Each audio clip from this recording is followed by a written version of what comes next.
नमस्कार, आपके साथ मैं हूं सबीना तामंग देशमुख। हमास इजरायल महायुद्ध पर पूरी अपडेट के साथ हाजिर हैं।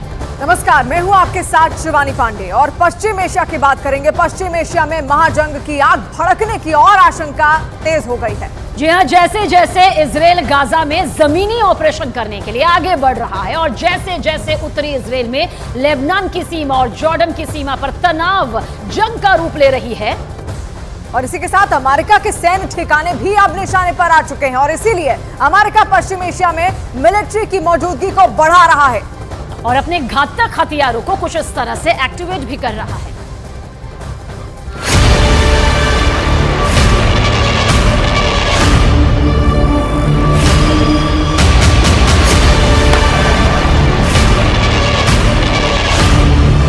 तीन मोर्चों पर जंग चल रही है। इजरायल की सेना हर मोर्चे पर दुश्मन पर भारी पड़ रही है। गाजा में ताबड़तोड़ हमले जारी हैं। अब वेस्ट बैंक में भी हमास के ठिकाने पर हमले होने लगे हैं। वहीं लेबनान की सीमा पर हिजबुल्लाह के साथ जंग चल रही है। लेकिन पश्चिम एशिया के सबसे अस्थिर इलाके में जब इस तरह के हालात हों तो दुनिया को चिंता सताने लगती है कि यहाँ भड़की एक चिंगारी अरब देशों में आग भड़का सकती है और वो आग ज्वालामुखी का रूप ले सकती है, जिसमें सुपर पावर अमेरिका के हाथ भी जल सकते हैं।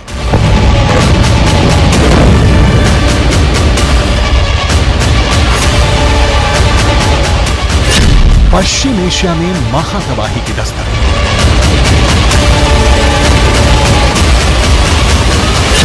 महायुद्ध में अमेरिका के हथियारों की एंट्री।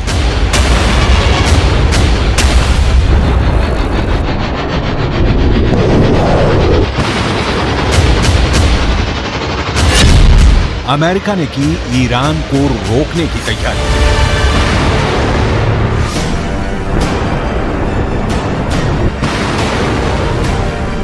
इजरायल और हमास के बीच चल रही जंग में अमेरिका की एंट्री से ईरान परेशान है और लगातार अमेरिका को धमकियां दे रहा है।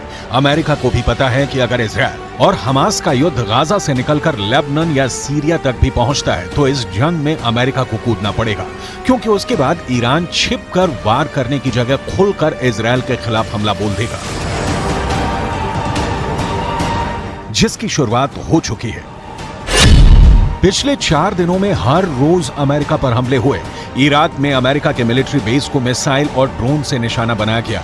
सीरिया में भी अमेरिका के सैन्य ठिकानों पर हमले हुए तो यमन से भी हूथी आतंकियों ने मिसाइल और ड्रोन से इजरायल पर ताबड़तोड़ हमला करने की कोशिश की, जिसे लाल सागर में तैनात अमेरिका के एक युद्धपोत ने नाकाम कर दिया।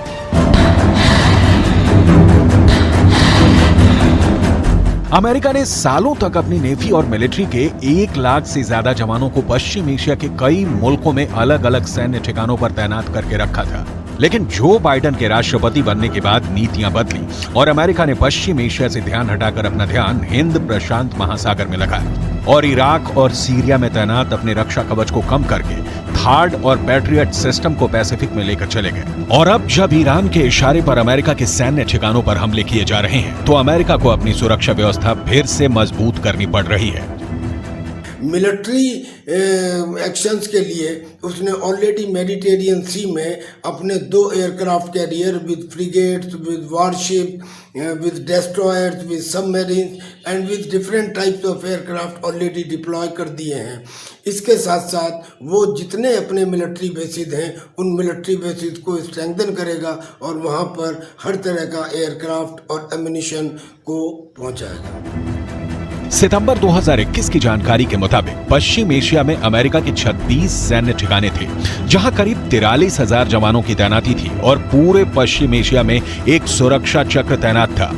ईरान के आसपास अमेरिका के कितने सैन्य ठिकाने थे और कैसी तैनाती थी? लेकिन मौजूदा वक्त में यहाँ के अधिकतर अमेरिकी मिलिट्री बेस पर तैनाती को कम कर दिया गया है। लेकिन एक बार फिर अमेरिका का फोकस पश्चिम एशिया की ओर बढ़ा है और पुराने रक्षा कवच को एक्टिवेट किया जा रहा है। इसकी सबसे बड़ी वजह है इजरायल और हमास की जंग के बढ़ने की संभावना, जो पश्चिम एशिया में कई मोर्चों पर जंग के ज्वालामुखी को सक्रिय कर सकता है। वर्तमान की स्थिति को देखते हुए अमेरिका अपने एयरक्राफ्ट डिप्लॉय करेगा और एयरक्राफ्ट में भी F-15, F-16, F-35, A-10। America ने पश्चिम एशिया में एयर डिफेंस सिस्टम को एक्टिवेट किया। हार्ड और पैट्रियट मिसाइल डिफेंस सिस्टम की तैनाती का फैसला। पेंटागन ने पश्चिम एशिया में अतिरिक्त जवानों की तैनाती का फैसला लिया। पूरे क्षेत्र में नौसेना और मिलिट्री की तैनाती बढ़ाई जाएगी। अमेरिका ने पहले ही 3 कैरियर स्ट्राइक ग्रुप को पूर्वी भूमध्य सागर में तैनात कर दिया है। वहीं ओमान की खाड़ी और लाल सागर में भी अमेरिका के मिसाइल क्रूजर की तैनाती पहले से है। इसके अलावा बहरीन में अमेरिका का बड़ा नेवी बेस है, जहां अमेरिकी नौसेना का 5वां बेड़ा तैनात रहता था। उसे एक बार फिर एक्टिवेट किया जा सकता है। जाहिर है, अमेरिका हर तरह के हालात से निपटने की तैयारी कर रहा है। अमेरिका को पता है कि अगर वो पश्चिम एशिया में तैनाती बढ़ाता है तो उसके दबाव में इजरायल और हमास की ये जंग शायद आगे ना बढ़े। लेकिन साथ ही में अमेरिकी बेस पर जिस तरह से हमले हो रहे हैं, उससे अमेरिका को ईरान के आसपास न सिर्फ अपने जवानों और सैन्य ठिकानों के लिए सुरक्षा कवच को मजबूत करना है, बल्कि अपनी स्ट्राइक क्षमता को इतना ज्यादा बढ़ा देना है कि कोई भी हमला करने से पहले 100 बार सोचे।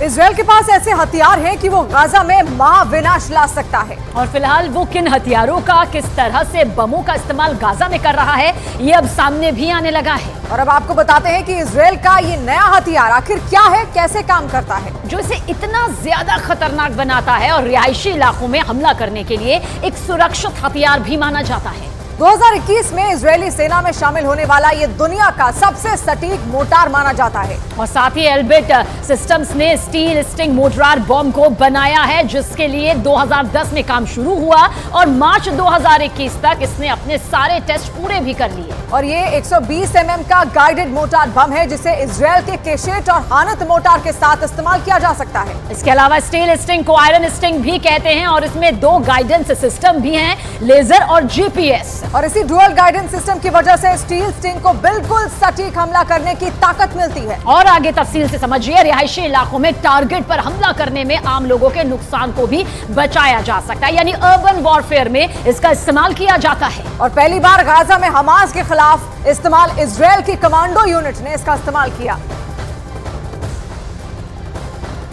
इसराइल और हमास जंग के बीच वेस्ट बैंक में बेहद तनाव है। आपको इस वक्त हम दिखाएंगे कि कैसे इसराइल और फिलिस्तीन का वेस्ट बैंक बटा हुआ है। देखिए ग्राउंड जीरो से एक रिपोर्ट। इजराइल और वेस्ट बैंक के बॉर्डर पे इस वक्त हम लोग हैं। हम लोग इस वक्त वेस्ट बैंक के अंदर हैं, रमल्ला के नज़दीक हैं। और आपको बता दें कि कई क्रॉसिंग होते हैं। एक क्रॉसिंग हमारे पीछे में आप देख सकते हैं, हमारे कैमरा पर्सन आपको तस्वीरें दिखाने की कोशिश करेंगे। वहाँ से हम प्रवेश किए हैं, जो इस वक्त आपको कैमरे पर दिख रहा है। उधर इजराइल है, जो आपको इजराइल से हम लोग वेस्ट बैंक की तरफ प्रवेश किए हैं और रमल्ला थोड़ी देर में पहुंचेंगे। लेकिन ये कहा जा रहा है कि वेस्ट बैंक तीसरे फ्रंट के तौर पे खुल सकता है। आपको दिखा दें, ये जो स्ट्रक्चर बनाया गया है, जब दोनों सीमाओं के बीच में तनाव बढ़ता है तो इधर से आना जाना होता है। ये जो स्ट्रक्चर बनाया गया, और ये गाड़ियों के मूवमेंट के लिए है। जब इजराइल के लोग इधर नहीं आते, लेकिन पैलेस्तीन के लोगों को उधर जाना होता है, तो ये स्ट्रक्चर बनाया गया होता है। आमतौर पे इजराइल के लोग यहाँ नहीं आते, लेकिन ये स्ट्रक्चर आम लोगों के लिए आने जाने के लिए बनाया होता है जब तनाव की स्थिति होती है।